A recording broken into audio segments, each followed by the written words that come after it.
3, 2, 1. சமையல் வேலை ஸ்டார்ட் ஆகிடுச்சு. அப்பயும் போல் சண்டே சமையலோட இன்றைக்கி ஒரு முக்கியமான டிப்ஸு பார்க்க போகிறோம். இல்லத்தரசிகளுக்கான ஒரு முக்கியமான டிப்ஸு.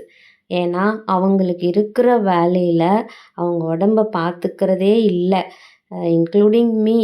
ஏன்னா அந்த மாதிரி நமக்கு நேரம் கிடைக்காததுனால நம்ம கிச்சன் ஸ்பாட்டை யூஸ் பண்ண போகிறோம். எதுக்கு? பாடி ஃபிட்னஸ்க்கு. என்னோடய பையன் டீ எடுத்துகிட்டு வந்து கொடுத்தான். நான் வச்ச டீ தான். அவன் குடிக்கும்போது எனக்கு கொஞ்சம் ஊற்றிட்டு வந்து குடித்தான். அப்படியே சரி சொல்லிவிட்டு நானும் குடிச்சிட்டு வேலையை ஸ்டார்ட் பண்ணிட்டு போகிறேன். வெங்காயத்தில் முன்னாடியே காலையில் நான் ஊற வச்சுட்டேன். ஏன்னா அப்போ தான் வந்து தோல் உரிக்கிறதுக்கு ரொம்ப ஈஸியாக இருக்கும். அந்த தலைப்பகுதியும் வால் பகுதியும் நறுக்கிட்டேன்னா தோல் ஈஸியாக உரிச்சிடலாம்.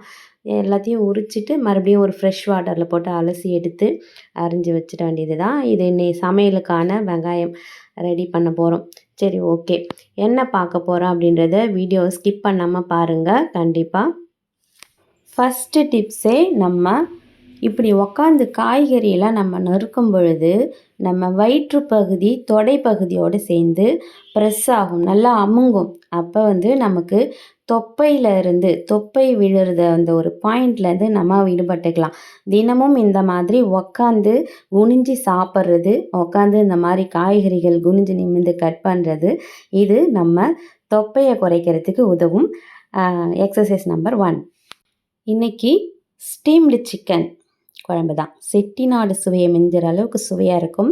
தக்காளி, தேங்காய் 2 பத்தை போட்டு, சின்ன வெங்காயம் கொஞ்சம் அப்படியே போட்டு மிக்சியில் அரைச்சி வச்சுட்டேன். அடுப்பில் வெந்துட்டுருக்கு சிக்கன். என்னடா இது சோஃபா நிறையா ஜிக்குன்னு கிடக்குதே அப்படின்னு பார்க்காதீங்க. இது வந்து ரேஷன் புடவையில் தான் நான் எப்பயுமே வந்து தலகாணி உரை தைச்சி போட்டுப்பேன். ஏன்னா அதை தாண்டி நமக்கு அதில் வேறு எந்த யூஸும் கிடையாது, நான் எதுவும் பண்ண முடியாது. அதனால் அந்த தலகாணிக்கு உள் உரையாகவும் யூஸ் பண்ணிப்பேன், வெளி உரையாகவும் யூஸ் பண்ணிப்பேன். அந்த மாதிரி 2 புடவையை கொடுத்து அனுப்பிச்சிருந்தேன். அது 16 வந்துச்சு. அவங்க வந்து முருங்கைக்காவும் எடுத்துன்னு வந்து கொடுத்தாங்க, டெய்லர். ஓகே. ஒரு தலகாணி உரைக்கு 20 ரூபா, 320 ரூபா கேட்டிருந்தாங்க. நான் 300 ரூபா மட்டும்தான் கொடுத்தேன். அவங்க கொடுத்த முருங்கைக்காய் நாளைக்கு சாம்பார். ஓகே, இட்லி பானையில் நம்ம சிக்கன் வெந்துருச்சு, ஆவி காட்டியாச்சு. இப்போ நம்ம ஸ்டார்ட் பண்ணிட வேண்டியதுதான். கடாயில் எண்ணெய் ஊற்றியாச்சு. எப்பயும் போல் பிரிஞ்சி, பட்டை, சோம்பு இதெல்லாம் போட்டு தாளிச்சிட்டு வெங்காயத்தை போட்டு வதக்கிட்டு அதுக்கப்புறம் இஞ்சி பூண்டு பேஸ்ட்டு வதக்கிறேன். இதுதான் நம்ம ஸ்டூல் ஏறி நின்று சமைக்கிறது. அது என்னென்னா கிச்சன் மேடை கொஞ்சம் உயரமாக போச்சு, நான் குள்ளமாக போயிட்டேன். அதுதான் பிரச்சனை. ஓகே, இப்போது நம்ம ஃபஸ்ட்டு ஒரு எக்ஸசைஸ் பார்த்தோம். உட்காந்து காய் கட் பண்ணுறது, உட்காந்து சாப்பிட்றது. வெங்காயம் போட்டு நான் இப்போ வதக்கிட்டே ஒரு எக்ஸசைஸ் செய்ய போகிறேன். சிம்பிளாக நம்ம கிச்சனில் அந்த வெங்காயம் வதங்குற நேரம் சும்மாவே நம்ம நின்றுட்டுருப்போம் இல்லைங்களா, அந்த மாதிரி நம்ம நிற்க தேவையில்ல. அது இப்படி நல்லா வதக்கி விட்டுட்டு பக்கத்தில் இருந்துக்கிட்டு நம்ம சில ஸ்டெப்ஸ், அதுதான் எக்ஸசைஸ். இப்போது நம்ம இந்த காய்கறியை வதக்கிட்டே ஹிப்பில் வந்து கை வச்சுக்கணும். ஹிப்பில் கை வச்சுக்கிட்டு முன்னும் பின்னுமா நம்ம நெஞ்சை வந்து நிமித்தி இது மாதிரி பண்ணணும்.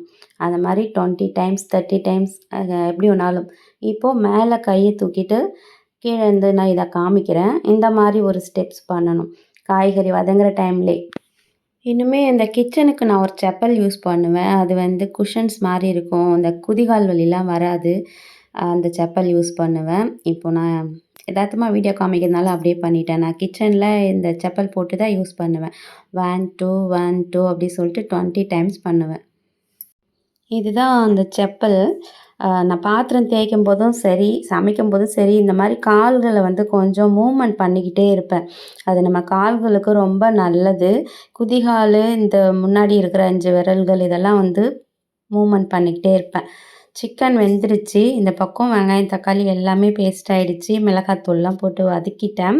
இப்போ நான் வந்து அந்த சிக்கன் வேக வச்சோம் இல்லையா, இந்த இட்லி குக்கரில் ஆர்ஓ தண்ணி தான் வச்சுருந்தேன். அதனுடைய எசன்ஸ்லாம் இறங்கும்போது அந்த தண்ணியை நான் இதில் சமையலுக்கு யூஸ் பண்ணிட்டேன். இப்போ நான் சிக்கன் போடவே இல்லை. நான் ஏன்னா ஸ்டீம் பண்ணியிருக்கிறதுனால அப்புறமா தான் சேர்த்துப்பேன். பார்க்கலாமா எப்போ சேர்க்குறேன்னு. இங்கே தான் நான் வந்து இந்த செப்பல் போட்டுக்கிட்டு அந்த பாத்திரம் தேய்க்கிறதாகட்டும் எல்லாமே அந்த குழம்பு கொதிக்கிற நேரத்தில் நம்ம சும்மா இருக்கக்கூடாது இல்லையா?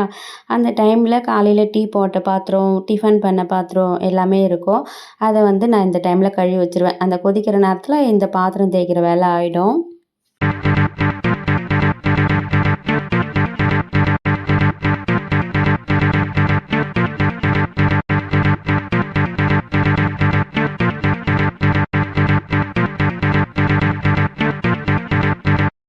ஓகே. சிக்கனை எடுத்து வெளியே வச்சாச்சு. இந்த சிக்கனை வந்து நம்ம இப்போ தான் குழம்புல சேர்க்க போகிறோம்.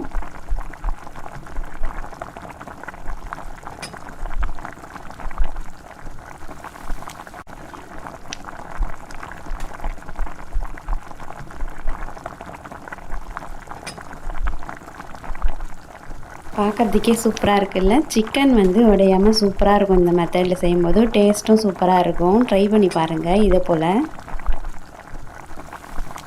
பொதுவாக நம்ம தண்ணியில் வேக வைக்கிறத விட ஆவியில் வேக வைக்கிறதுக்கு ஆரோக்கியம் வந்து குறையாமல் இருக்குங்க.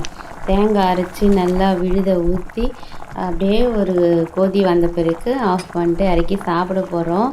அதுக்கப்புறம் இந்த இந்த ஒரு கொதி வர டைமில் நான் வீட்டை கூட்டிட்டு அப்புறம் துணி இருக்குது அதை துவைச்சி மிஷினில் போட்டுட்டு அதுக்கப்புறம் வந்து கொஞ்சம் ஃப்ரெஷ்ஷப்பாக ஃபேஸ் வாஷ்லாம் பண்ணிவிட்டு சாப்பிட போகிறோம்.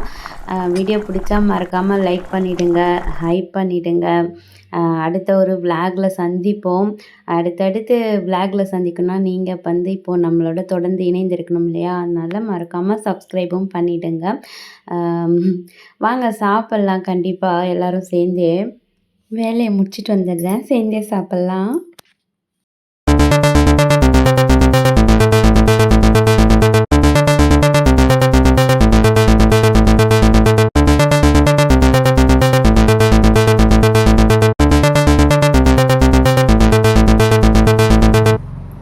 இங்கே தான் நான் வந்து துணியை வாஷ் பண்ணி மிஷினில் போடுவேன்.